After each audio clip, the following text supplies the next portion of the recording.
and welcome here to Talk FCB, and welcome back to the channel here today, guys, for a full Barça news roundup coming your way ahead of the USA tour here. We're going to be talking all about that to come and the recent training under Hansi Flick. We're also going to have some discussion today on Deco once again, and the all-important transfer updates on Dani Olmo and on Nico Williams. It is all on the way. I hope you guys are doing well. Let's do it. But let's start first of all here today, guys, with a few of the super thanks donations coming in on the channel. And there is one here that says, thank you for the videos and I watch all the time, but I am not a Barcelona fan. And I've got to be honest, that is really interesting here. I often wonder what Barca looks like from the outside there, enjoying all of this drama, but maybe without so much of the attachment. Another great one here as well. I remember when you had 100,000 subscribers, and they say that if we make a deal for Nico, it's time for me to do another face reveal. That could be an interesting proposition there. Thank you for the great support coming in. But right here today, guys, we are nearly on our way now to get started on the USA tour. Barca actually left there, the whole team, this afternoon. They're on their way now. They are flying to America for the tour, and as such, the travelling squad has been confirmed here. And I've got to say, really interesting squad of players that Flick is taking on this USA tour, because just look at the sheer number of young players that are going there. We know that Flick has been so impressed with what he's seen from La Masia, but that is absolutely extraordinary. Really excited to see lots of these young players getting opportunities, gaining experience with the team, and absolutely wonderful to see the likes of Raphinha, Gundogan and Jules Koundé will all be joining up with the team. By travelling straight to America directly, then they will join up with the rest of their teammates. But I think certainly looking at these groups of names there, one I would really pick out, Marc Bernal. If we had to pick out somebody here, in my opinion, guys, to keep a very close eye on in this pre-season period, it would have to be him. One of the really exciting young players in that group, because he only turned 17 back in May. The club only very recently renewed him as well, only a few days ago now, until 2026. They were really keen to do that. They worked hard on that renewal. He's a big prospect, and they were happy to tie him down to the club there for a few more years. And I just love his profile. You know, you look at him right there, defensive midfield player, 6'3", slender build, left-footed, really comfortable on the ball, and very good, very astute defensively. You know, wise beyond his years, that you would say watching him play. And I like all of that. I really do. And he's one of those players there that you just think, coming through La Masia, we get these gems, don't we? We get these players that just appear, they just emerge, and you just think, wow, is this the next one? That's the way that I'm looking at him right now. Marc Bernal, a player to watch, a player to keep a very close eye on, and somebody who Flick is really impressed by. But I also do want to talk about Gavi, because he actually will not be travelling with the team in the end here. It has been decided at the last minute, really, that he would stay in Barcelona with all of the other injured players there. They won't be making the trip since they obviously can't play. They will continue their recoveries at home. But I do want to show you here, guys, just a photo of Gavi right now, and it's a comparison, of course, looking at the way that he is now, the way that he's training here today, in comparison with him in 2023, and there's quite clearly a difference there in his physique. He looks a lot stronger all over the body there, and I think it's going to be really interesting to see now, in these weeks to come and months as well, under Flick, are we going to be seeing more and more transformations? Because this is something, don't forget, that we saw at Bayern. You know, there were players there that maybe hadn't been the strongest physically in the past. Once Flick got them training over a period of time, they literally transformed. So I think it's going to be absolutely fascinating to keep an eye on the players there, what everybody's looking like, what everybody is feeling like, because quite clearly there's big training and big preparation happening under Hansi Flick. But what about Raphinha then? Because he indeed will be on the tour. He will join straight up with the team once he arrives in America, but is he going to be here long term? Is he going to be at the club beyond the summer? Because yet again yesterday, last night, lots of reports coming out, especially there from the Saudi media, that Barca have received a €65 million bid from an unnamed Saudi Arabian club. We don't know exactly who that is. We know that Barca there have an offer on the table. 65 million apparently is the number. Now, they'd like more money. That is still an offer that they feel would be maybe too low for Raphinha.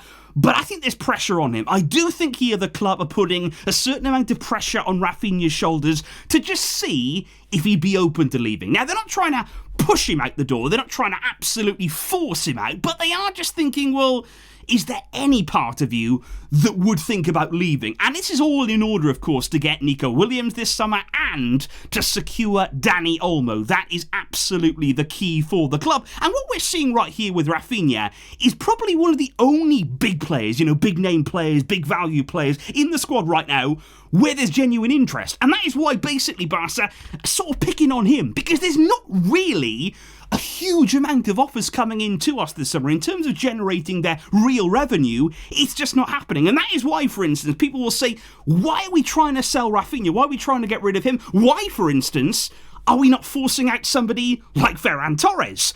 But the issue is, nobody really wants Ferran. We're not snowed under with offers of Ferran Torres. There's not clubs out there thinking, I want to pay millions and millions and millions of Ferran. It's just not going to happen right now. And that is why it's interesting to me that I hear in the media right now that Flick, he's looking at Ferran Torres as maybe an alternate number 9. Behind Robert Lewandowski there, he's going to be the starting 9 again this season. But aside from that, Flick sees Ferran as somebody who can operate in that central area. He also sees him as somebody who later in games, when things maybe open up a bit, he thinks that he can make runs in that area. And he also believes, apparently Flick, that Ferran is capable of being clinical in front of goal. Now that's going to be interesting to see, because obviously now we're talking about Flick. Can he get the best out of this player? Can he get the best out of this player? Can he elevate them to a different level? We paid huge money to bring Ferran Torres in from Man City, and as of yet, we've not got anything in return. We have not had any return on that investment. If he's to stay,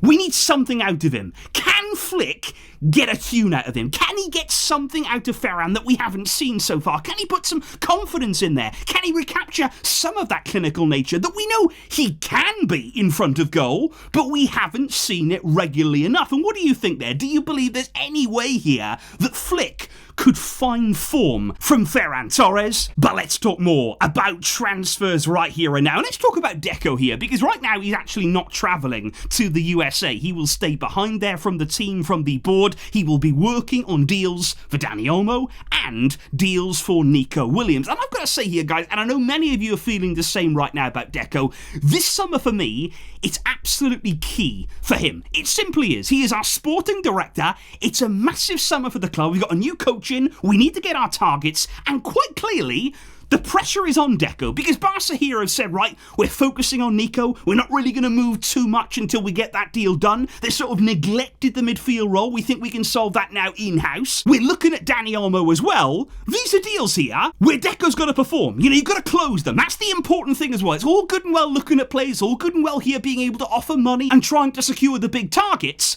but we can't let signings slip between our fingertips here. We have to make sure that the players that we want, the players that we need, our sporting director is identifying them and securing them. And that is why this summer for me, pressure on Deco. He's got to deliver, he's got to perform, and he has to prove why he's in this job. Because let's talk about Dani Olmo first of all here, because apparently we are on the verge right now of a second bid going in to RB Leipzig. Barca, of course, made that first bid for him. It was knocked back, and I think it was also knocked back quite aggressively by RB Leipzig. They were not really happy with the first bid at all, and I think what we're going to see here is maybe not the total amount change in terms of the money that's being put on the table, but the structuring of that deal. That's what's going to change there in terms there of how those variables are met. Maybe it's going to be something a little bit more easier to obtain. But Barca quite clearly are still going for Dani Olmo. They are still meeting regularly with his agent. Apparently they are pretty much guaranteed to have agreed personal terms with him at this point. But what I have to stress with Olmo, whatever you hear about him in the media, it's unrelated to Nico Williams. If you hear right now that Barca, they're going to make that second bid, they're going after Olmo, that doesn't mean, they've got bad news about Nico. Things maybe with Nico are not going so well, now we're going after Olmo. The aim of the club is to get both players, to bring them both in and apply them in the same team. So Olmo here, any news related to him does not correlate to what's happening with Nico Williams, because what is happening with him? That is the big talking point right now amongst all of us Barcelona fans. Now, the latest news that is coming out in the media today, it comes from Marca. They say, decision made. He's made it. He's already been made there by Nico Williams. In his mind, he knows what he's going to do, and apparently, he's actually told the people that are very close to him, they know where his future is going to be. Now, my question, guys, off the back of that news there, which I believe, because I've said all along, for many days now, I think Nico's made up his mind. I think he's already made that decision. We're just waiting to hear what it is. And in my mind here, does he have more of a reason to wait to announce that he's staying at Athletic Club? Is there a reason there to drag that out and wait for the right moment to stay? Okay, I'm not joining Barca, I'm staying. Or is there more of a reason to wait to announce that you're leaving the club that you're currently at? Because I personally look at this situation right now. We know he's got a huge amount of respect for Athletic Club, and I think for that reason, it makes more sense to time his exit announcement correctly here. It makes more sense here to wait for the right moment to say, I'm leaving the club of my life here. I've grown up here. I've got family here. It's a very important club for me, and I want to make sure that I say that I'm leaving here and that I leave in the right way, in my own time. I don't think it really makes sense here to drag out the fact that if he was staying. Because look, he's got no connection right now to Barca. He owes us absolutely nothing. So why would you wait here? Why would you time that correctly to say, actually, I'm not coming, I'm staying? It makes no sense really in my mind there. I think the only reason here that maybe the wait is going on, Nico's away on holiday, we all know that very, very well. I think he is timing his exit. He is timing the announcement. He's being very, very respectful all the way through this saga to his current club. And I still believe, in my heart, I am still absolutely adamant that he is going to leave. And that he is, in the end, gonna join Barca. But like I say, guys, I keep coming here and saying that, but I know the proof will be in the pudding. So that's where we are right now. It is a waiting game. It is a long waiting game. I know we're all waiting around, sitting around every day. Is there news? When is there news? How is there news? I don't even know anymore. But hey, we will be back here very, very soon, talking about some good stuff. There's still reason to be optimistic. There's still reason here to be excited. I'm excited to see this pre-season tour here under Hansi Flick, and I do believe there will be some key additions still to this team, guys. So let me know all of your thoughts in the comments down below. How are you feeling right now? And I will catch you very soon in the videos to come. Thank you indeed for watching and for all of your support. But until next time, as always, Vejska, El Barça.